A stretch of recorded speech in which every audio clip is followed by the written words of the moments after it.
Sin frigoríficos ni congeladores, solo nieve y hielo, los inuit lograron mantener los alimentos frescos durante semanas en el brutal frío ártico. Su secreto: los iglúes, que no solo eran hogares, sino también obras maestras originales para el almacenamiento de alimentos. Descubramos cómo lo hicieron y adentrémonos en las despensas más frías jamás construidas. Lo que hacía de los iglúes un almacenamiento en frío tan eficaz era su notable control de la temperatura. A pesar de que las temperaturas exteriores se desplomaban hasta los 50 grados centígrados bajo cero, el interior de un iglú bien construido mantenía una temperatura estable justo por debajo del punto de congelación, típicamente alrededor de los 40 grados centígrados bajo cero.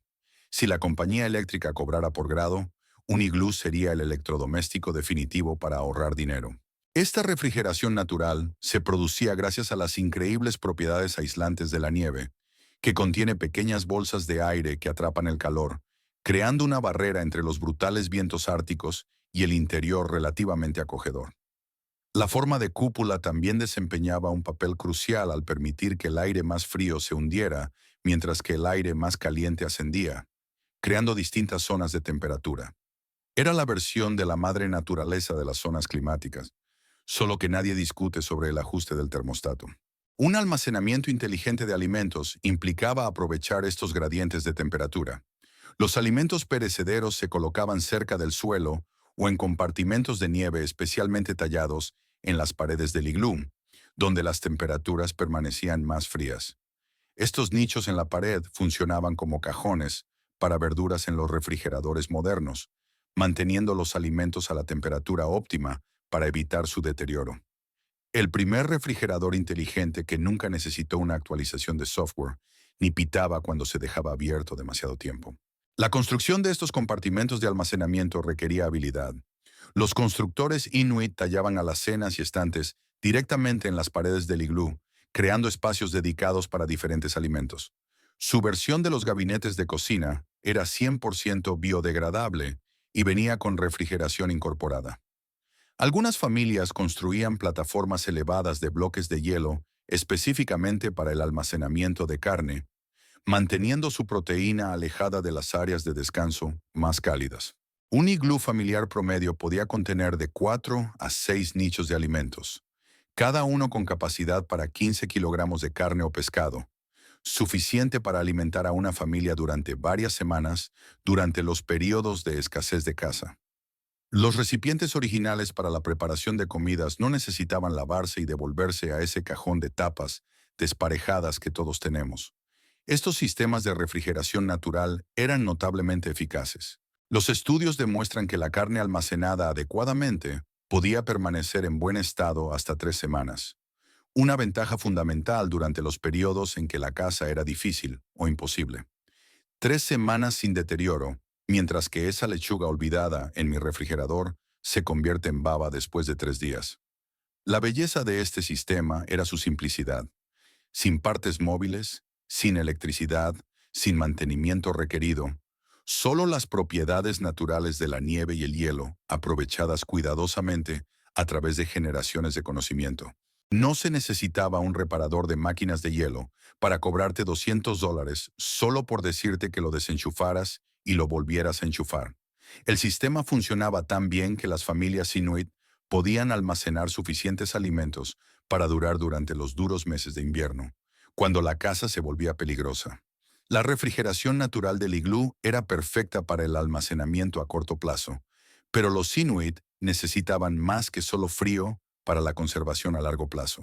Incluso el mejor refrigerador de nieve tiene sus límites, algo parecido a cómo se me acaba la paciencia cuando el helado empieza a derretirse. Para esos brutales meses árticos, cuando la caza fresca no era posible, tenían otros trucos ingeniosos en sus parcas. La fermentación comenzaba con una preparación cuidadosa. Después de una cacería exitosa, trozos de morsa, ballena, foca o pescado se procesaban rápidamente antes de que las bacterias pudieran dañar la carne. Los inuit cortaban estas proteínas en tamaños específicos, no demasiado grandes, no demasiado pequeños, buscando piezas que fermentaran uniformemente. Era un corte de precisión sin esos cuchillos de teletienda que supuestamente se mantienen lo suficientemente afilados como para cortar un zapato. A continuación, vino el paso crucial del almacenamiento. La carne preparada se empaquetaba herméticamente en recipientes hechos de piel de foca ahuecada o vejigas de animales cocidas. Estos recipientes naturales no solo eran convenientes, sino que eran esenciales para el proceso de fermentación. Eran casi herméticos, pero permitían la actividad microbiana justa para una fermentación adecuada. El Tupperware de la naturaleza no venía con ese sonido de eructo satisfactorio cuando se sellaba, pero hacía el trabajo. Para cantidades mayores, los Inuit cavaban hoyos en el permafrost o encontraban cavidades rocosas naturales. Estos depósitos de alimentos subterráneos mantenían una temperatura fresca y constante durante todo el año. Después de llenar estos congeladores naturales con carne, cubrían el depósito con piedras para protegerlo de los depredadores hambrientos. Antes del GPS, la gente realmente tenía que recordar dónde ponía las cosas. Impactante, lo sé. La ciencia detrás de esta fermentación era en realidad bastante sofisticada. Sin una comprensión moderna de los microorganismos, los Inuit aprendieron a través de la observación que la descomposición controlada creaba alimentos que permanecían comestibles durante meses o incluso años. Las bajas temperaturas ralentizaban el crecimiento bacteriano lo suficiente como para evitar patógenos peligrosos, al tiempo que permitían que las bacterias beneficiosas hicieran su magia conservante. Uno de los alimentos inuit fermentados más famosos es el ligún, tradicionalmente hecho de carne de morsa o ballena enterrada bajo tierra durante al menos 6 meses. La carne sufre cambios dramáticos durante este tiempo. Las grasas se descomponen, las proteínas se transforman y la textura se vuelve casi como el queso. Podrías pensar que las sobras de 7 días en tu refrigerador huelen fuerte, pero esa es la hora de los aficionados en comparación con la morsa fermentada de 6 meses. El perfil de sabor de estos alimentos fermentados era intensamente potente, agrio, funky y claramente añejo. Para los paladares no acostumbrados, el sabor podía ser abrumador, pero para los Inuit, estos sabores indicaban una nutrición preciosa. Los estudios demuestran que las carnes fermentadas contienen cantidades significativas de vitamina C, que de otro modo escasean en la dieta ártica, lo que ayudó a prevenir el escorbuto durante los largos inviernos. El tiempo lo era todo en este método de conservación. Un periodo de fermentación demasiado corto y la carne aún podría albergar bacterias dañinas. Demasiado largo y podría descomponerse demasiado para comerse de forma segura. Este conocimiento no estaba escrito en libros de recetas. Se transmitía a través de una enseñanza cuidadosa a lo largo de generaciones. A diferencia de nuestros alimentos refrigerados con fechas de vencimiento impresas, estas provisiones fermentadas podían durar un tiempo increíblemente largo. Algunas carnes fermentadas preparadas adecuadamente permanecieron comestibles durante más de 2 años. Esta vida útil extrema permitió a las comunidades Inuit crear reservas sustanciales de alimentos que las ayudaron a superar las temporadas de caza impredecibles. Si bien la fermentación aseguró la seguridad alimentaria durante los meses más oscuros, no fue el único truco de conservación que los Inuit dominaron. Cuando necesitaban protección sin los sabores fuertes de la fermentación, recurrieron a otro método. Los Inuit descubrieron algo notable sobre el aceite de foca. Crea una barrera casi perfecta contra el aire y las bacterias cuando los alimentos se sumergen en él. Básicamente, el primer sistema de protección de alimentos del mundo. No toques mis sobras. La cosecha de aceite de foca comenzó con la cuidadosa eliminación de la gruesa capa de grasa debajo de la piel. Este tejido graso se cortó en pequeños cubos de aproximadamente 5 centímetros de ancho y se colocó en recipientes hechos del propio estómago o intestinos de la foca. Hablando de usar todo menos el chillido, excepto que las focas no chillan, así que supongo que realmente usaron todo. Reducir, reutilizar, reciclar no era una pegatina para el parachoques, era supervivencia. El calor natural de los días de verano derretiría lentamente la grasa en aceite. Una sola foca adulta podía producir hasta 15 litros de aceite, suficiente para conservar docenas de kilos de carne. Esa es mucha preparación de comidas de un solo animal. Mientras tanto, apenas puedo sacar 3 comidas de un pollo asado. La preservación fue simple pero efectiva. El pescado recién capturado o las tiras de carne se sumergieron por completo en el aceite. La grasa líquida creó una barrera impenetrable que el oxígeno, que las bacterias necesitan para multiplicarse, no pudo penetrar. Funcionó como una envoltura de plástico comestible, pero con más calorías. Hablando de una situación en la que todos ganan. Los contenedores iban desde pequeñas bolsas familiares hasta grandes recipientes comunales hechos de madera flotante o piedra hueca. Estos contenedores más grandes, algunos con capacidad para hasta 75 litros, se convirtieron en activos comunitarios. Los estudios han descubierto recipientes de aceite de piedra que se utilizaron continuamente durante más de 100 años, transmitidos de generación en generación. La belleza de la preservación con aceite de foca radica en su versatilidad. A diferencia de la fermentación, los alimentos conservados en aceite se podían retirar, enjuagar y preparar como si estuvieran relativamente frescos. El pescado conservado en aceite de foca durante 6 meses aún conserva gran parte de su sabor y valor nutricional original. Es como congelar alimentos sin el congelador, excepto que los cubitos de hielo son líquidos y huelen ligeramente al océano. Más allá de la preservación, el aceite de foca sirvió como un suplemento nutricional crucial, rico en ácidos grasos omega 3 y vitaminas A, D y E. El aceite proporcionó nutrientes esenciales difíciles de obtener en el Ártico. Cuando las familias comían alimentos conservados en aceite, consumían tanto la proteína como la capa de aceite nutritiva. Un paquete completo de supervivencia. Si bien el aceite de foca hizo maravillas para preservar la recompensa de una cacería exitosa, los inuit necesitaban opciones para los alimentos que viajaban bien. Ahí es donde entró su siguiente método ingenioso. El secado, la técnica de conservación más antigua conocida por los humanos y posiblemente la más eficaz para un estilo de vida nómada. El secado ártico difiere de lo que la mayoría de la gente imagina como alimento seco. En climas más cálidos, el secado al sol funciona a través del calor y la luz solar directa. Pero en el extremo norte, con luz solar limitada durante gran parte del año, los inuit dominaron el secado al aire frío, utilizando el aire ártico naturalmente seco y helado para extraer lentamente la humedad de los alimentos. El proceso comenzó inmediatamente después de una cacería. La carne o el pescado frescos se cortaron en tiras delgadas de aproximadamente 1 centímetro de grosor o menos, un tamaño que permitía un secado rápido y uniforme. Antes de los procesadores de alimentos o esas elegantes rebanadoras anunciadas a las 3 de la mañana, había cuchillos de hueso y paciencia seria.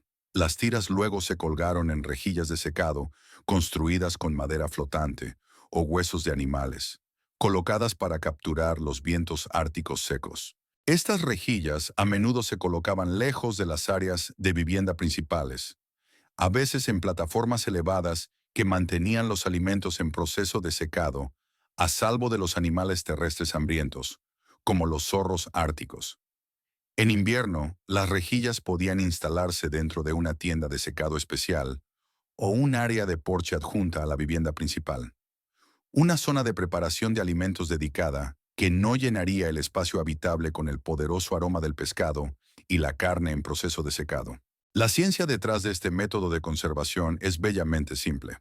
Al eliminar el agua, los inuit eliminaron la humedad que las bacterias necesitan para crecer y multiplicarse. El aire ártico es naturalmente muy seco, con niveles de humedad a menudo por debajo del 20%, más seco de lo que muchos deshidratadores mecánicos modernos pueden lograr. Combinado con las bajas temperaturas que inhiben aún más el crecimiento bacteriano, estas condiciones crearon el ambiente natural de deshidratación perfecto.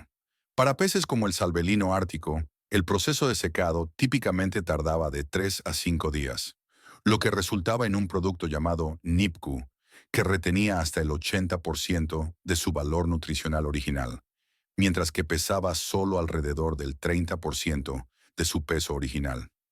La carne de caribú o foca podría tardar más, hasta 2 semanas, en alcanzar la consistencia deseada similar al cuero. La cecina original no venía en envases de plástico en las gasolineras con 27 variedades de sabor picante. Los alimentos secos resultantes se convirtieron en raciones esenciales para viajar.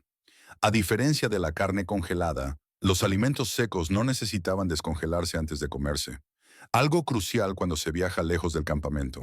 A diferencia de los alimentos conservados en aceite, las provisiones secas no goteaban ni se derramaban en el paquete de un cazador.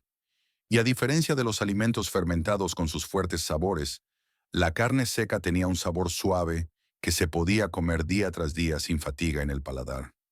Un cazador hábil podía llevar hasta 2 kilos de alimentos secos en largos viajes de caza, suficientes para proporcionar más de 25,000 calorías de nutrición de emergencia si la caza fresca resultaba infructuosa. Su versión de las barras energéticas no venía con envoltorios elegantes ni recubrimientos de chocolate cuestionables, pero definitivamente contenían una gran cantidad de proteínas. Los Inuit llevaron este método básico de conservación más allá, a veces ahumando sus alimentos secos sobre fuegos de combustión lenta, de madera flotante, o lámparas de aceite de ballena, agregando otra capa de preservación a través de las propiedades antimicrobianas naturales del humo. Estos productos ahumados y secos podían durar hasta un año cuando se almacenaban adecuadamente en condiciones frescas y secas. Si bien el secado proporcionaba excelentes alimentos portátiles, los Inuit necesitaban un almacenamiento adecuado para proteger estas valiosas provisiones de la humedad y las plagas. ¿Alguna vez has tenido problemas con recipientes de plástico para alimentos que nunca parecen sellar correctamente? Los Inuit enfrentaron un desafío mucho mayor al encontrar recipientes herméticos e impermeables, en un ambiente donde el plástico y el vidrio no existían. Su solución provino de los propios animales, la versión de la madre naturaleza de las bolsas Ziploc, excepto que éstas no se perdieron en ese cajón de cocina raro. Después de la caza, nada se desperdiciaba.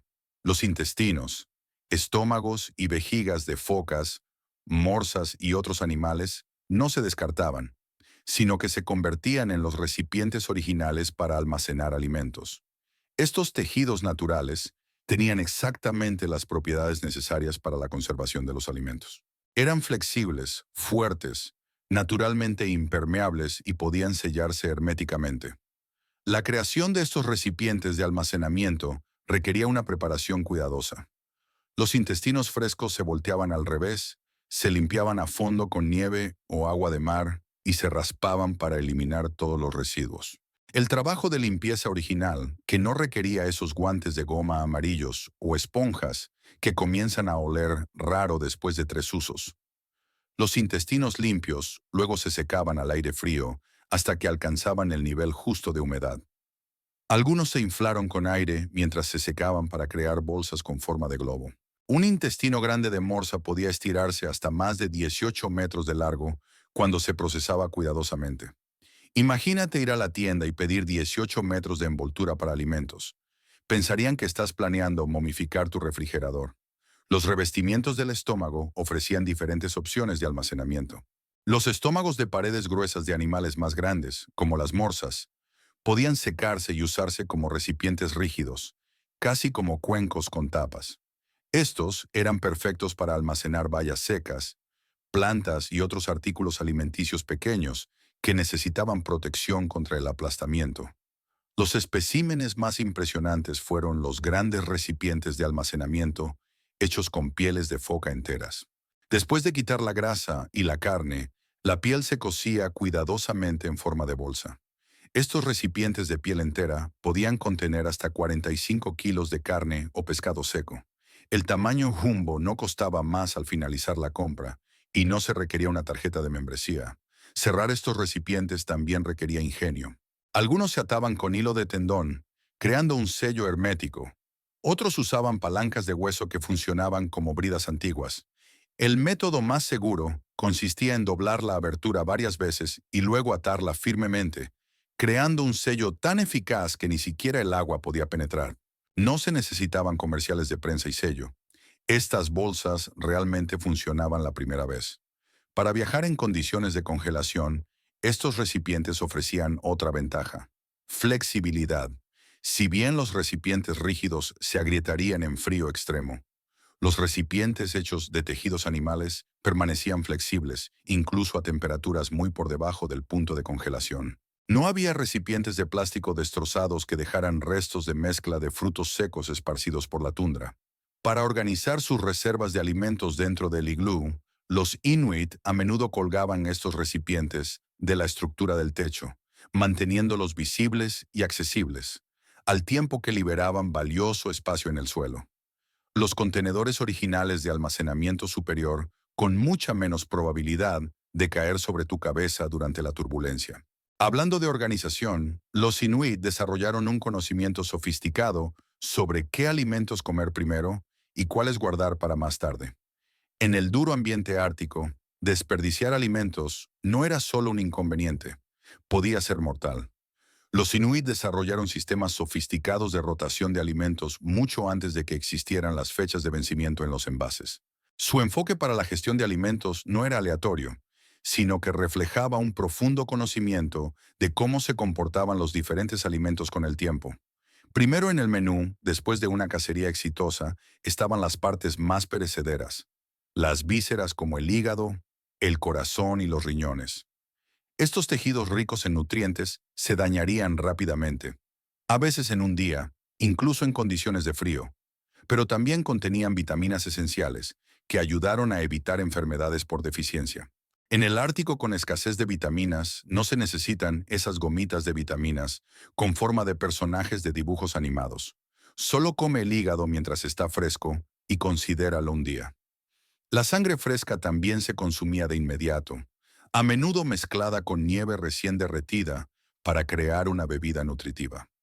Los Inuit entendieron que la sangre se coagularía y se echaría a perder rápidamente, pero cuando estaba fresca, proporcionaba energía instantánea, calor e hidratación a los cazadores que podrían haber gastado miles de calorías rastreando y atrapando a su presa. A continuación en la rotación vino la carne muscular, lo que la mayoría de nosotros consideramos carne. Dependiendo de la temperatura exterior, el tejido muscular fresco podría durar de 3 a 7 días antes de que aparecieran signos de deterioro. Las familias evaluaban diariamente el estado de la carne, buscando cambios en el color, el olor o la textura que indicaran que debía comerse pronto o conservarse utilizando una de sus técnicas. Los tejidos grasos como la grasa eran increíblemente valiosos en el ambiente ártico de alta demanda energética, donde una persona podría necesitar 5.000 calorías diarias solo para mantener la temperatura corporal, pero la grasa también era propensa a volverse rancia. Los Inuit desarrollaron un agudo sentido de cuándo la grasa estaba alcanzando su ventana principal para comer. No demasiado fresca, lo que la hacía más difícil de digerir, pero no tan vieja que hubiera comenzado una descomposición dañina. Los alimentos que ya habían sido conservados, ya sea por secado, fermentación o inmersión en aceite, siguieron un programa de rotación diferente. Los alimentos secos generalmente se conservaban durante 3 a 6 meses con controles regulares para detectar cualquier signo de intrusión de humedad o moho. Los estudios de la gestión tradicional de alimentos Inuit muestran que podían identificar al menos 12 etapas distintas de envejecimiento de los alimentos, cada una con su propio nombre y usos apropiados. Los Inuit también practicaron lo que ahora llamamos comer de la nariz a la cola. Cada parte comestible de un animal tenía su lugar en el ciclo de rotación de alimentos. Las partes que no se podían comer de inmediato o conservar a menudo se usaban como cebo para trampas o pesca, asegurando que nada se desperdiciara. Vivir sin desperdicios no era un hashtag de moda, era martes. La conciencia estacional jugó un papel crucial en las decisiones de rotación de alimentos. Durante los meses de verano, cuando la caza era más fácil, las familias podían consumir sus reservas más libremente. A medida que se acercaba el invierno, la rotación se ralentizaba con un racionamiento cuidadoso de los alimentos conservados para asegurar que los suministros duraran hasta que la caza de primavera volviera a ser posible. Quizás lo más impresionante fue cómo este complejo sistema de rotación operaba sin registros escritos. El conocimiento se transmitió a través de la observación y la tradición oral. Los niños aprendieron observando a los adultos inspeccionar, oler y probar los alimentos para determinar su lugar en la línea de tiempo del consumo. No había notas adhesivas en los recipientes de sobras con fechas que nadie puede leer de todos modos, solo memoria y rutina. Este sistema de gestión de alimentos bien orquestado permitió a las comunidades inuit prosperar en un ambiente donde muchos otros habrían perecido. Pero incluso con una rotación perfecta, las familias individuales ocasionalmente enfrentaron escasez debido al mal tiempo o a la mala suerte en la casa. La supervivencia en el Ártico exigía más que solo habilidad individual. Requería cooperación comunitaria. Los Inuit entendieron una verdad básica: incluso el mejor cazador regresa ocasionalmente con las manos vacías. Su solución: los almacenes de alimentos compartidos que funcionaban como pólizas de seguro comunitarias contra el hambre. Estos almacenes de alimentos colaborativos se crearon típicamente después de expediciones de caza especialmente exitosas. Cuando los cazadores derribaron una ballena grande o varios caribúes, la recompensa a menudo excedía lo que una sola familia podía procesar. Básicamente, el problema original de demasiada comida que no involucraba las sobras de acción de gracias que ocupaban todo el refrigerador. La estructura física de los almacenes comunitarios variaba según la región. Durante el invierno, un enfoque común implicaba cavar pozos profundos en el permafrost o la nieve compactada, revestidos con rocas para evitar que los depredadores cavaran. Estos pozos podían medir hasta 2 metros de profundidad y 3 metros de ancho, lo suficientemente grandes como para contener comida para 5 o 6 familias durante varias semanas. A diferencia de los refrigeradores comunitarios modernos, donde tu almuerzo desaparece misteriosamente, a pesar de tener tu nombre claramente escrito en él, estos almacenes de alimentos compartidos operaban bajo estrictas reglas sociales. Todos los que contribuyeron a llenar el almacén tenían derecho a retirar de él cuando fuera necesario. Aquellos que ayudaron con la construcción pero no pudieron cazar debido a la edad o lesiones también recibieron cuotas. Las ubicaciones de estos almacenes se seleccionaron cuidadosamente y se memorizaron por los miembros de la comunidad. Los lugares ideales incluían laderas orientadas al norte que se mantenían naturalmente más frías. Algunas comunidades marcaron las ubicaciones de los almacenes con disposiciones de piedras visibles, incluso en la nieve profunda. Las coordenadas originales del GPS, solo sin la voz molesta que te dice que hagas un cambio de sentido cuando claramente ya estás en el camino correcto. Los almacenes comunales ofrecieron varias ventajas prácticas. Los alimentos almacenados en mayores volúmenes mantuvieron temperaturas más bajas de manera más efectiva que pequeñas cantidades en áreas de almacenamiento individuales. Refrigeración grupal cuando tu comida se mantiene más fresca porque está pasando el rato con amigos. La seguridad contra el robo de animales fue otro beneficio importante. Los iglúes individuales podrían atraer a osos polares hambrientos, pero los almacenes comunitarios podrían construirse con características protectoras sustanciales. Muchos estaban cubiertos con piedras pesadas que incluso los osos más fuertes no podían mover, y algunas comunidades costeras construyeron plataformas elevadas con barreras para evitar que los depredadores trepadores alcanzaran la comida. Los estudios de los asentamientos tradicionales inuit han encontrado almacenes comunitarios que se utilizaron continuamente durante más de 70 años, con múltiples generaciones, agregando mejoras al diseño original. Estas estructuras se convirtieron en importantes puntos de referencia y lugares de reunión durante las temporadas de caza, donde se compartía el conocimiento junto con el trabajo físico de conservación de alimentos. La red social original donde compartir significaba comida real, no solo fotos de lo que estás a punto de comer. Diferentes regiones desarrollaron diseños especializados de almacenes basados en las condiciones locales. En áreas con permafrost profundo, los almacenes verticales de eje podrían extenderse 6 metros hacia abajo, creando columnas naturalmente refrigeradas de alimentos almacenados. Las comunidades costeras a veces usaban cámaras de piedra parcialmente sumergidas que permanecían a temperaturas constantes durante todo el año gracias al efecto moderador de las aguas oceánicas cercanas. Estos ingeniosos diseños funcionaron sin facturas de electricidad o esas molestas bombillas de refrigerador que se queman el día después de que vence la garantía. Las decisiones sobre cuándo acceder a los almacenes compartidos implicaron una cuidadosa discusión comunitaria.